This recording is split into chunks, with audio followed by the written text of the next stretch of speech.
Y bueno, retomando el tema de educación en México, quisiera comentarles también de que este es un pilar estratégico para IAB y clave para el desarrollo de la industria.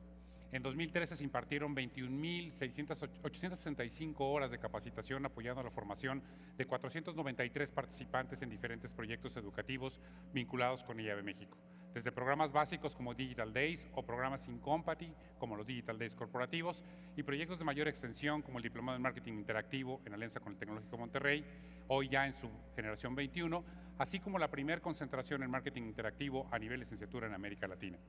Estos programas y otras iniciativas buscamos compartirlas con diferentes instituciones educativas que participan recurrentemente en el Comité de Educación, como la Academia Mexicana de Creatividad, IPADE, ISDI, Tecnológico Monterrey, Universidad Autónoma de Querétaro y Universidad Nacional Autónoma de México.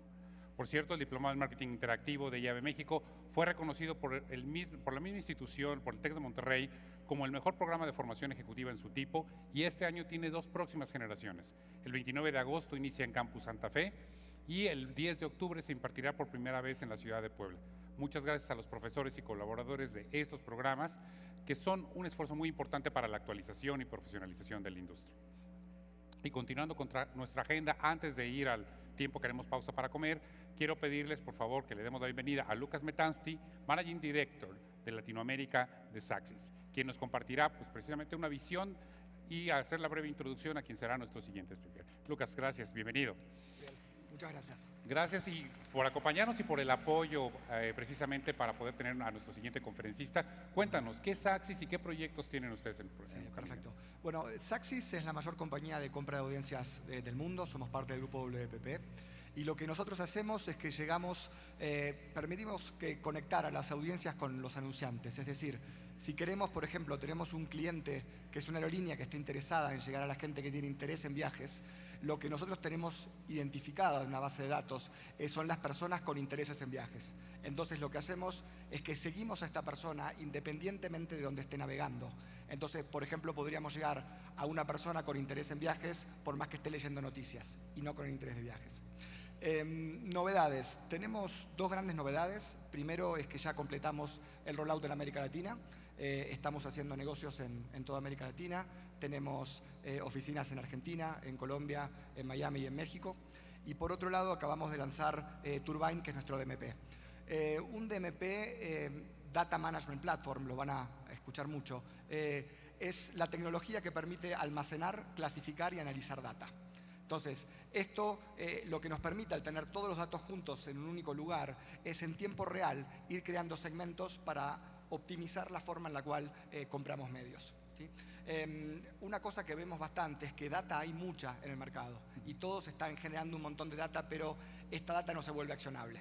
Entonces, a través de nuestras tecnologías, que somos el único grupo de comunicación que tenemos este tipo de tecnologías in-house, propietaria nuestra, lo que estamos permitiendo es realizar estos análisis para innovar principalmente. Y ahora vamos a escuchar a Kajal, donde nos va a hablar un poco de cómo el DMP y la data permite la innovación. Y precisamente, te pido que me acompañes unos segundos, precisamente para presentar a nuestro siguiente invitado. Él es vicepresidente y managing partner, responsable de proveer un soporte analítico a todas las agencias de Grupo M. Su llegada a Saxis ha desarrollado y entregado y encabezado productos que tienen que ver con estas prácticas analíticas.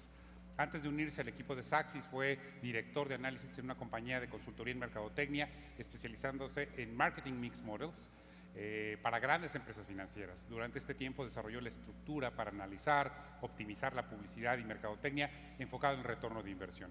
Y precisamente el tema de la innovación sin data, sin analytics, sin información, es un tema que se queda todavía pendiente de ahí. Y es lo que queremos presentar justo con su participación. Con la conferencia How Data and Analytics Can Leverage Innovation Within Digital Marketing Strategies, recibamos con un fuerte aplauso, por favor, a Kajal Mukhopadhyay, nuestro siguiente conferencista.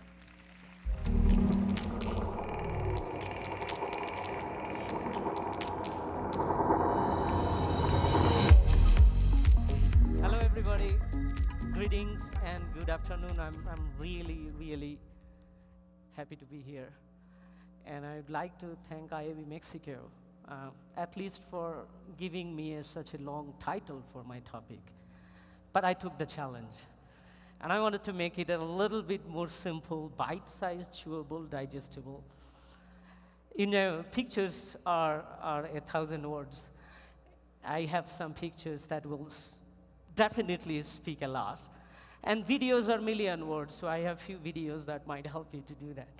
But essentially what would happen during my talk is I'll go back a little bit, go forward a little bit, and try to connect in between, and we'll try to trace a path of innovations in which you'd realize that the space, time, and social connections have been molding and transforming, and we are actually inside it.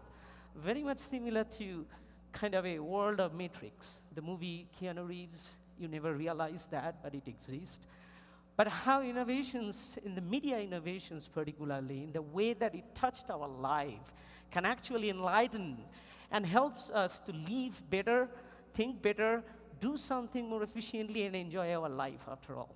So having said that, let's start with something that's something from the old days, 70s, 80s, and it goes back to even earlier days when we remember that this is the ways that you used to dial. And when 1990, when I first came to the United States to do my PhD, this what I used to pay out of my paltry graduate student salary. But fast forward. Now, I would agree this is happening in some part of the world, not all part of the world. They are still living in between, but it's still happening. And you know what? This is still true. That it cost me a free, or maybe a 2 cents, or a couple of cents, to call my parents. It's no longer cost any money. So the world has changed. And it took 25 years, which is since the beginning of 1990, for Apple to come up with this one. If we imagine 40 years for the mobile, and now we are consuming content on New York Times, we just don't buy any newspaper anymore.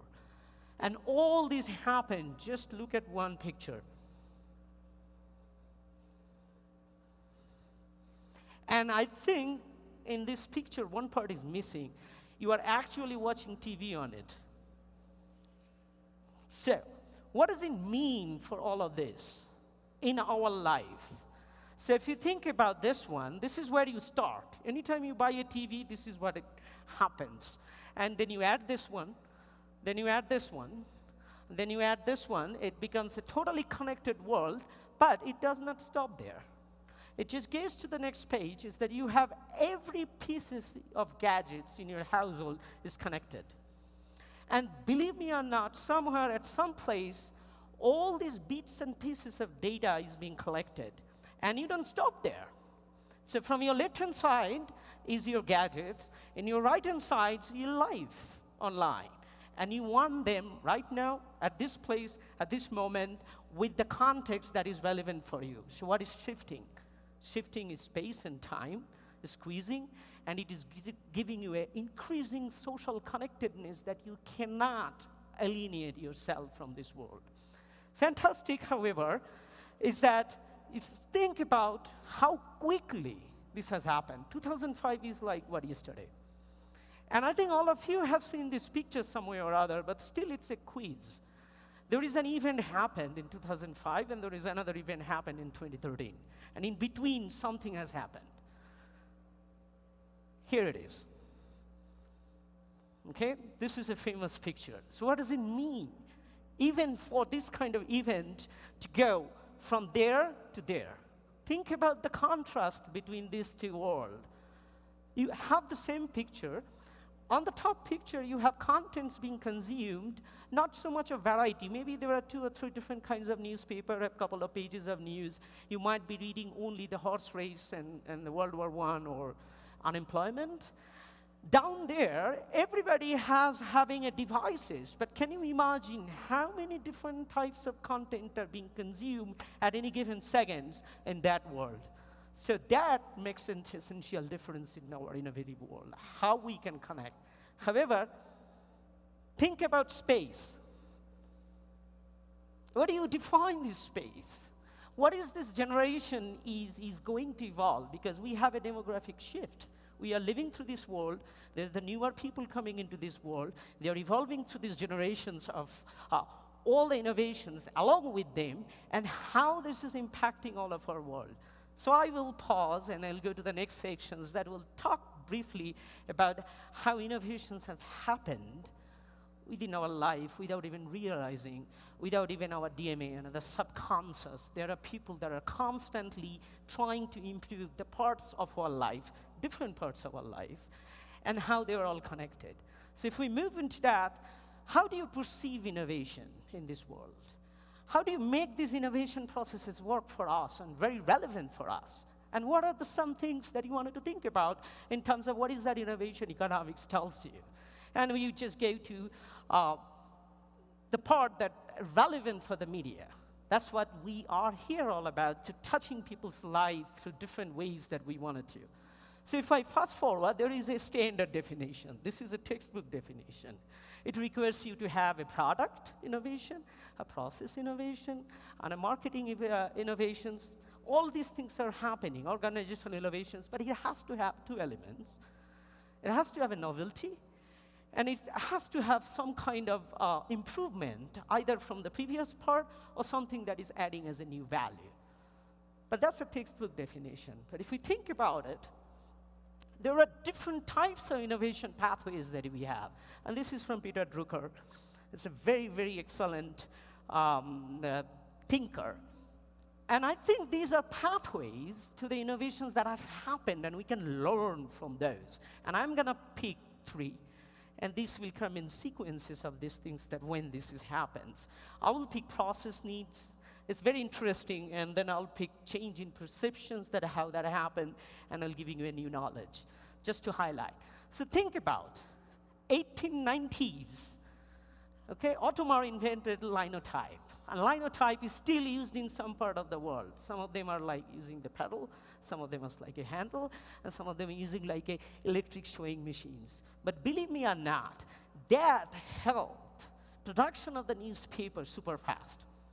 But it is not until 1920s when Adolph from New York Times, Pulitzer from New York Daily Lives, and William Randolph Hearst came up with the idea of putting an advertisement into the newspaper, make newspaper absolutely free. Think about that. It's 1920s, and it took about good solid 30 years to come up with this process needs. Think about these changes in perception. The world now is much better. We are living healthy, living longer. But the perception of wanting to live better, in the 80s, how many industries made billions by producing exercise equipments? In the 90s and even until 2000, how many people are innovating products that help support your nutritional system, eating better, giving a magazine, publishing magazine about a healthy life? Yoga, for example, is a $6 billion industry. This is an innovation that happens without changing the facts. This is about perception. But if you think about this one, that's even more interesting. So by 1890s, US censors already had punch card. And then there are tapes, and there are calculating machines. There are all sorts of innovations that happen. Until 1920s, nobody was doing Boolean algebra. So logical system was developed by Barton Russellson on the formal logic of mathematics, and then you added the tubes and transistors. It's only 1946.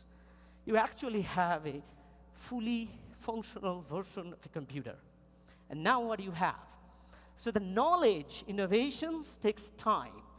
It takes it's a building process towards a finalized product.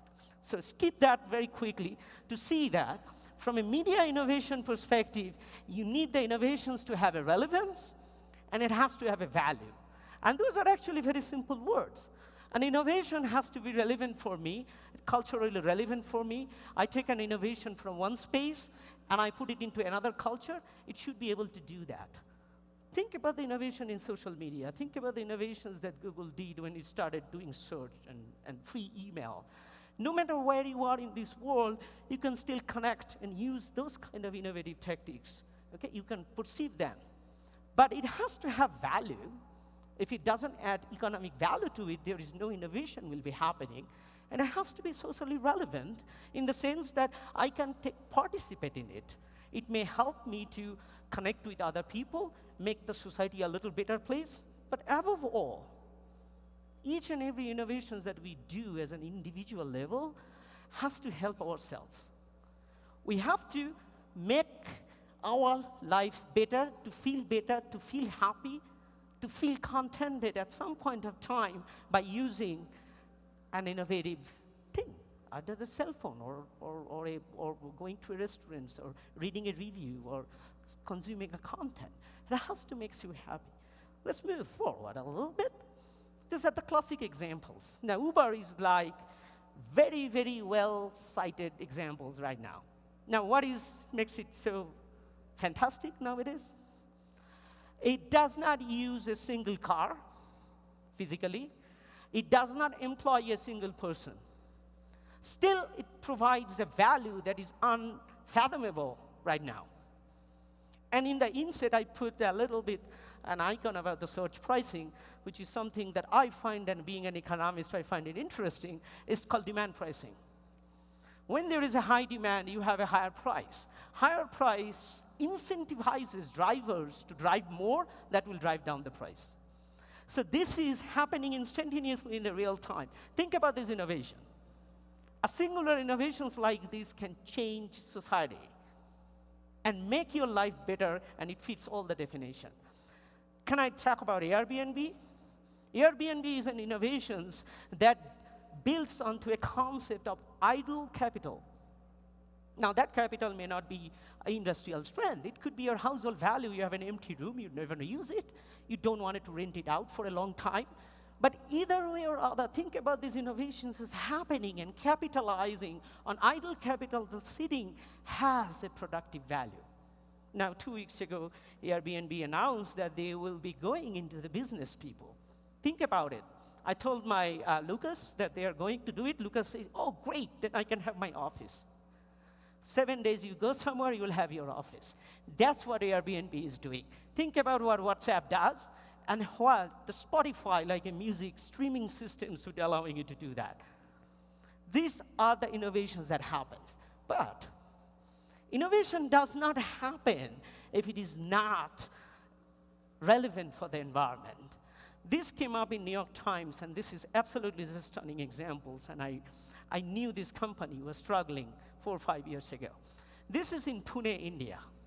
And these are like auto rickshaws that actually wanted to use an Uber technology, but could not do it because people don't have smartphones. They have feature phones that do text. It does not do GPS. There is no location. So what they did is that they take the concept and they did a predictive algorithm that has a certain spots in the route, and each and every autos are designated to drive along that route, and all it does is that it optimizes based on when they pick up the passenger, where they wanted to drop off, and along the route where they might exist in the closest proximity. Think about that relevance. That's innovation. So, this is the finest example of innovation. This is Watson, but Watson was not born in a day. It was Deep Blue. If you remember that Deep Blue was designed to play chess with Gary Kasparov. And I think the results were mixed, and IBM kind of did not publish that results. Then Watson was born. Watson was born to play Jeopardy. And it did win Jeopardy. What does it mean for us? And a computer is able to think like a human and beating the human. Now, Watson's, look at the right-hand side of my screen. It's being evolving, and it's being adopted right now in New York City in Sloan Kettering to understand cancer by going through the billions and billions of strains of gene in order to understand where the anomalies, the unknown kinds of diseases might reside. Think about the future. Just a week ago, and I think one of our previous speakers mentioned, IBM came up with a chip. That chip is extremely low power, 70 milliwatt as opposed to 35 watt current chip. It has 5.4 billion transistors, and it is equivalent of 1 million brain cells of a honeybee. And if you can multiply that in future, you would be trying to explain the human brain. And understanding those more and more can help you innovate to make your life even better. And on top of it, I wanted to add one more thing about how you wanted to understand those. So this is about GE, and it's still not fully disclosed. 2-3 years ago, GE started putting sensors into billions of devices they make: railroad, hospitals, utilities, planes, and engines. GE is ready to collect this data that they call is a data pool. It's like a data lake, humongous. They are ready to understand that data. Think about that as an innovation. Each and every device in your home is connected. It understands you. Combine that with the power of a human brain that be into a chip of IBM, and literally billions of sensors in your life that sits on the other side. And if you combine them, what do you need for your innovation? It's, again, déjà vu, the life of Matrix. I don't know how that life would look like, but time is reducing, so I have enough time. So what I'm going to do is that in order to understand the complexities of how data exchanges and how people think about in terms of data and analytics help innovations, you have to understand and simplify your processes. Think about it. For every second, human brain processes a massive amount of information. Do you realize that human brain processes informations randomly or with a pattern? Because whatever we consume has multiplicity of different types and different informations. When it gets to my brain, it calculates and sort it out using an unknown algorithm to compartmentalize each pieces of information into a specific part of my brain. And how that has happened? Fortunately, I was able to get it, and it is also, all my videos are in public domain.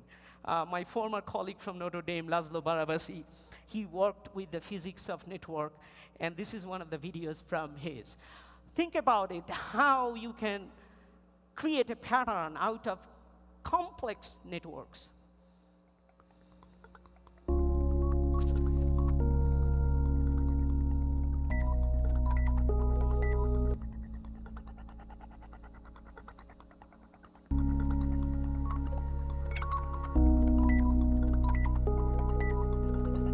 So blue dots are random shock to the network that goes and identifies the path.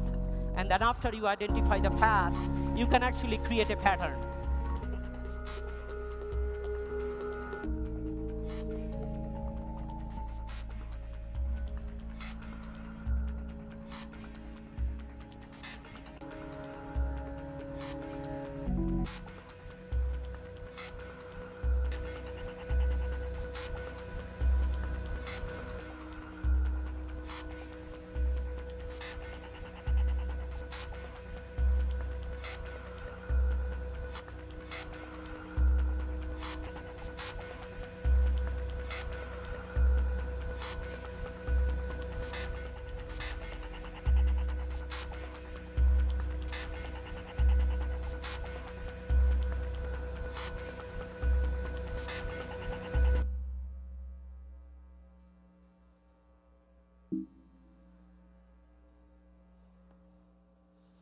So how that affects what we do in terms of our digital advertising. The reason I bring this apparently disparate concepts of how our lives intertwines with what innovations that we're doing and how it is kind of shaping the way that we wanted to build our media strategy for the future. Think about that how complex this ad tech world, and I will have 2 slides, and as soon as I will put it there, you'll say, wow, I can play bingo on it, identifying who is doing what in that innovative space. But point is not that. The point is that the paradigm of content consumptions have changed. And that changed mainly because of all these reasons that I have established earlier, that people are really understanding contents in a completely different way. What do you do and how you do that?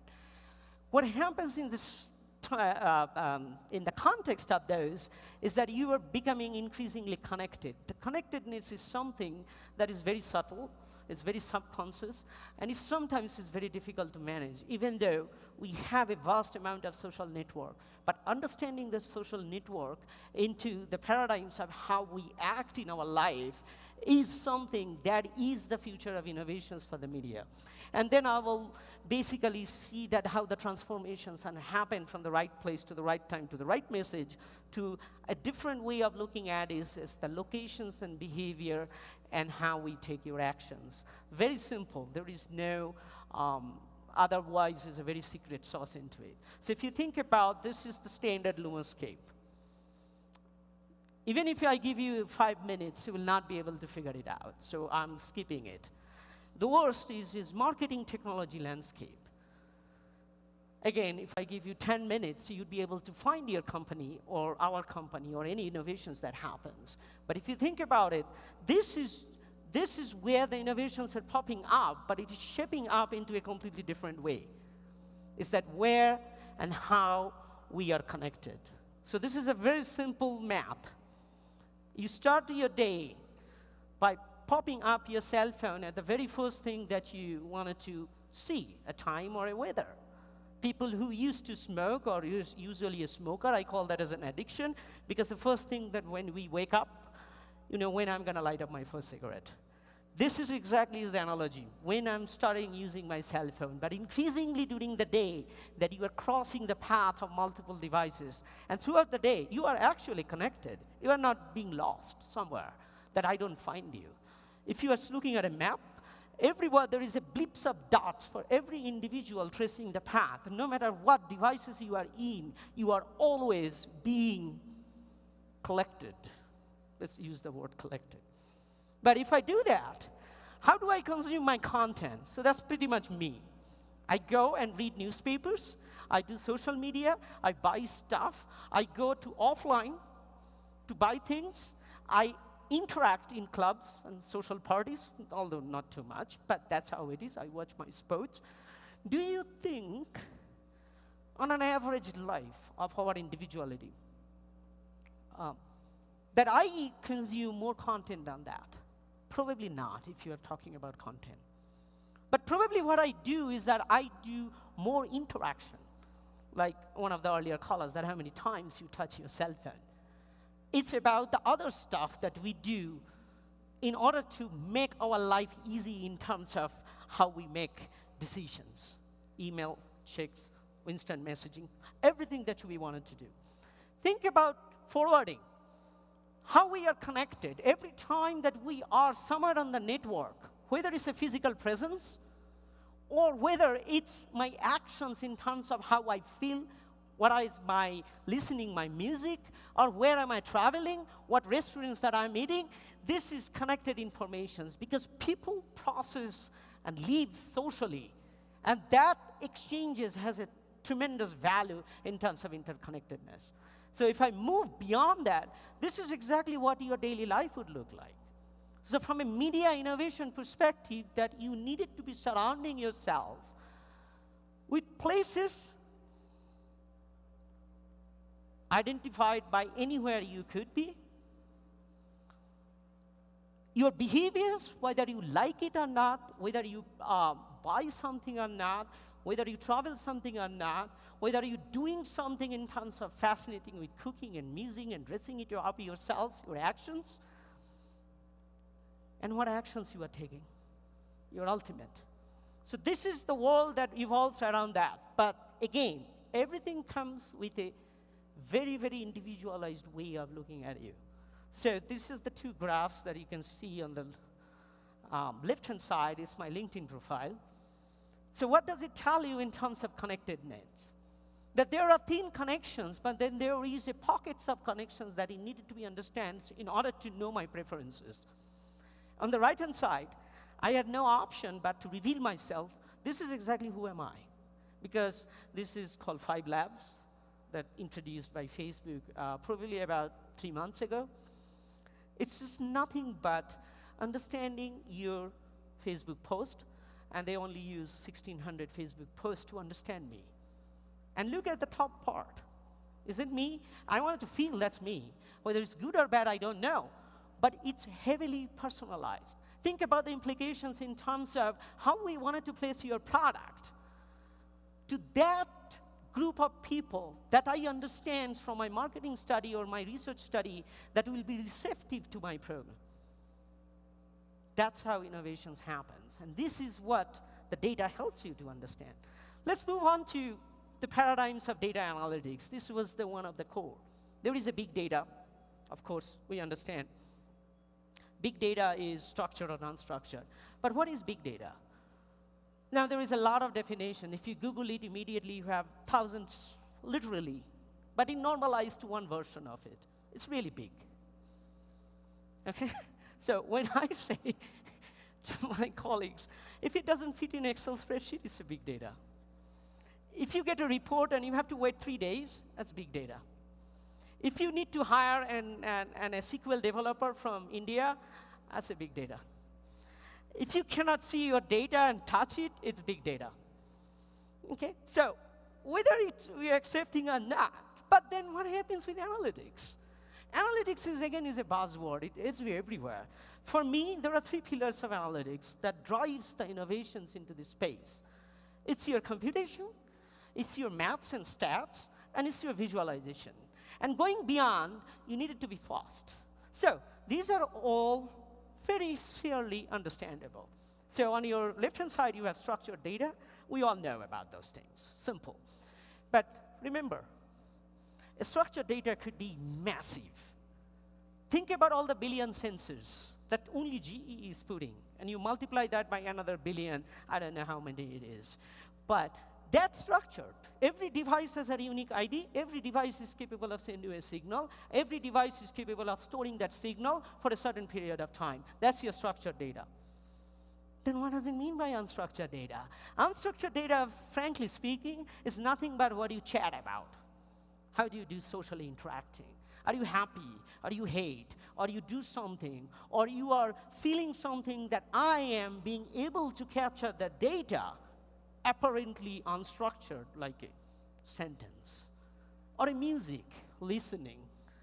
And I'm putting them back into a structure. And that something is highly, highly innovative. And think about it. There are a billion tweets every day, I guess, now. There are maybe 10 billion Facebook exchanges every day. And these are all unstructured data. These are all constructs of our emotions. And I should be able to understand them into a very meaningful way, same way that we do the pattern. Same way, Watson is beating up Jeopardy, because Jeopardy is something that needs to understand textual data. Thing is that we have arrived at great length. Still, there is a lot of unknown to be done. And really, really, you have to give kudos to the scientists that are doing these things. So if you think about the paradigms, simple, just I said, you need computers, computations, computing algorithms and science, and completely brand new way of thinking, like Cassandra. How do I access something that completely innovative, or Hadoop is right now is all old, or something else that will come in the future that will talk within themselves and still be able to process a massive amount of data. That's computation. Go to your statistics. Now, all of you probably remember some statistics. There are statisticians that are doing something. There is some mathematics happening. Things are changing. I used to teach statistics. Now I think that I should not teach statistics. Because the concept of using an algorithm on a set of data that resides in the memory is fading. Because there is no memory. There is no physical aspect of a memory. It needs to be fast. It needs to be distributed. It needs to be accessed instantaneously using an algorithm that mimics our real life. That's why it's changing. Things are happening, and it will happen. Things about cryptography, things about security systems. This requires mathematics to be an extensive way to build your innovative solutions. You need predictive algorithms to know where you are located, how you are located, where you need to deliver your ad. The last thing, you need a visualization. You need to touch it. It's not just a gigantic system of computers somewhere in the Iceland, in the cold weather is residing, and some funky algorithms like Bitcoin is producing a massive amount of coins that people are crunching using an algorithm. Not really. You really need to touch how an epidemic spreads, how social media transform into and change government or politics. You really need to be there in order to visualize them, how you can do that pattern. So let's give some examples. Very, very simple again. These are all public domain videos, but I think those are amazing. So this is basically all the flights at a given point of time on this globe. And as you see, the daylight passes, the pattern changes.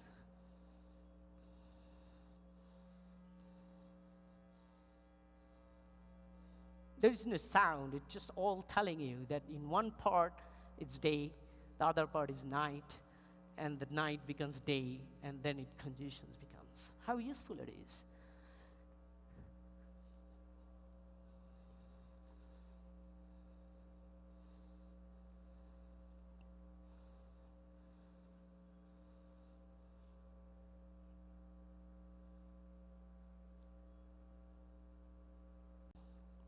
So current data management platforms are essentially very slow.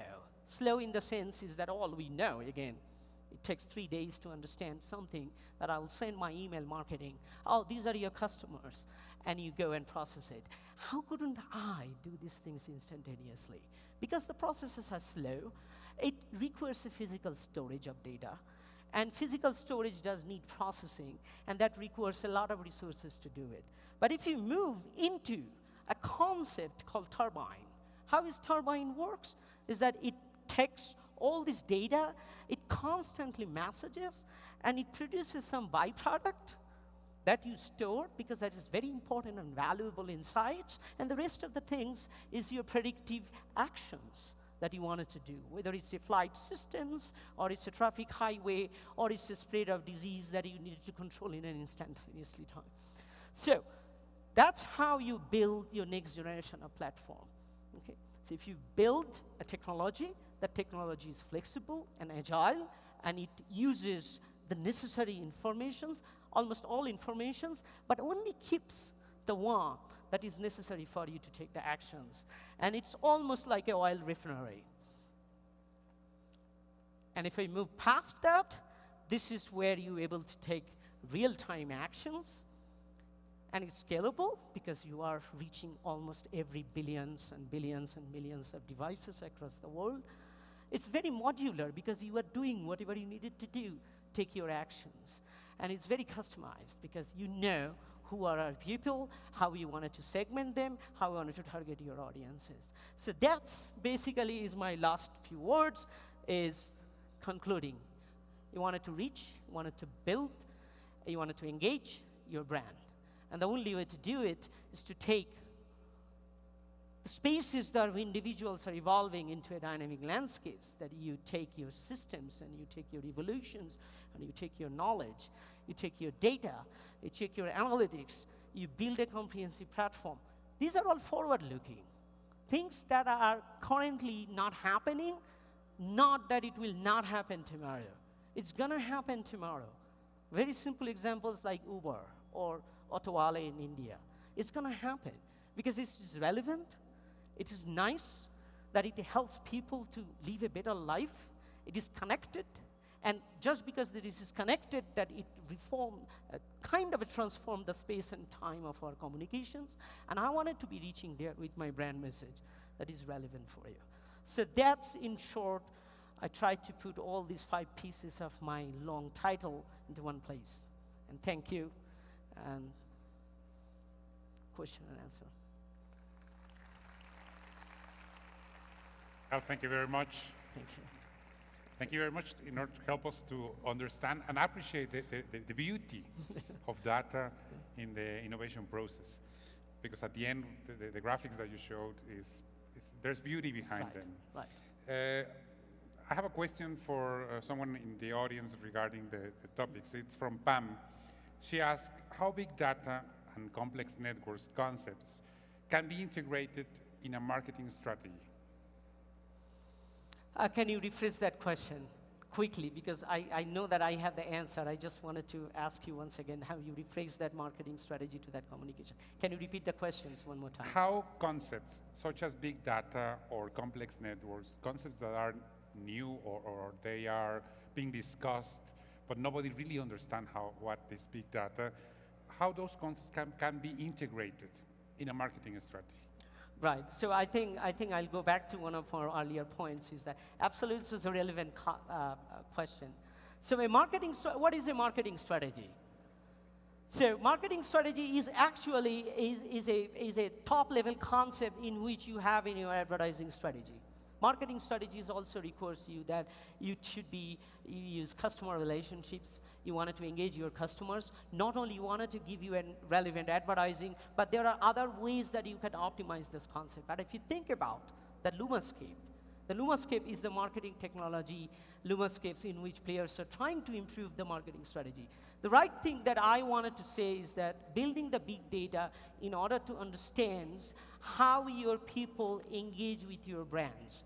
And that means that you can leverage any amount of data. This is a very generic answer though, but again, depending on your marketing strategy, you go back to your data and see that what is the relevant structured and unstructured data I have, how I can process that data into an environment that is relevant for me. You might have to use a technology like Turbine, in which you take only the part of the data that is relevant, and then focus on a single goal. Just try to innovate on one single purpose. That is it valuable for my customers, or is it relevant for my customers? And if you combine both of them, that's even better. Okay, and one last question. Do marketers need new skills to manage this new landscape with concepts such as algorithms, structured data? What would be your recommendations for marketers? That is actually a good question. I've been through those kind of situations. I would say it's an hybrid. You don't need to know how a cryptography works, or how a Hadoop system or Cassandra works, or how much money that you need to put into cloud marketing in order to enable something. Those things can be, from a business perspective, from a marketer, can be figured out. This is a resource and a cost issue, very frankly speaking. It can be resolved. But what is important for the marketer to understand is that how they are able to leverage the knowledge into the specific buckets in order to provide something that is good for me as a marketer, is to reach my consumers, to engage brand in a world that is already big, fragmented, and that has a space, time, and social connectedness component that has to be relevant. Kajal, thank you very much. Wonderful presentation. Les pido un fuerte aplauso, por favor, para nuestro conferencista. Muchas gracias.